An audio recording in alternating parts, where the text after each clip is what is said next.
Praise the lord. యేసుక్రీస్తు దివ్యనామంలో ఉదయకాల సమయంలో మీ అందరికీ నా హృదయపూర్వక వందనాలు తెలియజేస్తున్నాను. నా బంధువులు ఎదిగిపోతున్నారు, నా స్నేహితులు ఎదిగిపోతున్నారు, నా పక్కింటి వారు ఎదిగిపోతున్నారు, నా ఎదురింటి వారు ఎదిగిపోతున్నారు, అందరూ ఎదిగిపోతున్నారు.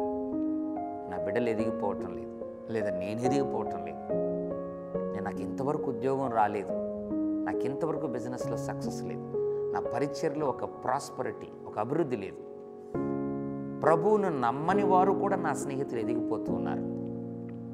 ఎందుకబ్బా అని ఆలోచిస్తున్నావా?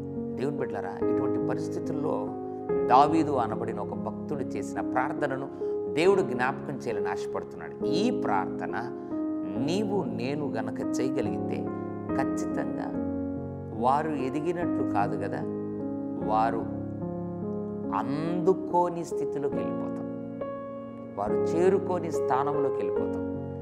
ఏంటా ప్రార్థన? ఇటువంటి ప్రార్థన కూడా ఉందా అని అనుకుంటున్నావా? ఎస్, ఉంది. ఏంటా ప్రార్థన?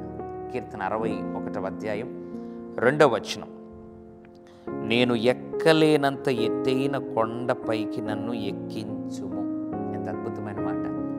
దావీదు అంటున్నాడు తన ప్రార్థనలో, నేను ఎక్కే కొండ కాదు ప్రభువా, నేను ఎక్కలేని ఎత్తైన కొండపైకి నన్ను ఎక్కించు. నువ్వు కూడా ప్రార్థించాలి. లోకంలో అందరూ ఎక్కినట్లుగా కాదు, నేను ఎక్కలేను కానీ నువ్వు నన్ను ఎక్కించు. నేను ఉద్యోగం పొందుకోలేను, నువ్వు నాకు దక్కించు. నేను బిజినెస్ని ప్రాస్పర్ చేసుకోలేను, నువ్వు నన్ను అభివృద్ధి చెయ్యి. నా పరిచర్యలను ప్రభువా నేను ముందుకు నడిపించలేను, నువ్వు నన్ను నడిపించే కృప నాకు దయచేయండి. నన్ను అడగగలిగితే దావీదుని ఎక్కించిన దేవుడు నిన్ను కూడా అందరూ ఎక్కే కొండలు కాదు, ఎక్కలేని ఎత్తైన కొండపైకి ఆయన ఎక్కిస్తాడు. పరిశుద్ధ తండ్రి నీకు వందనాలు.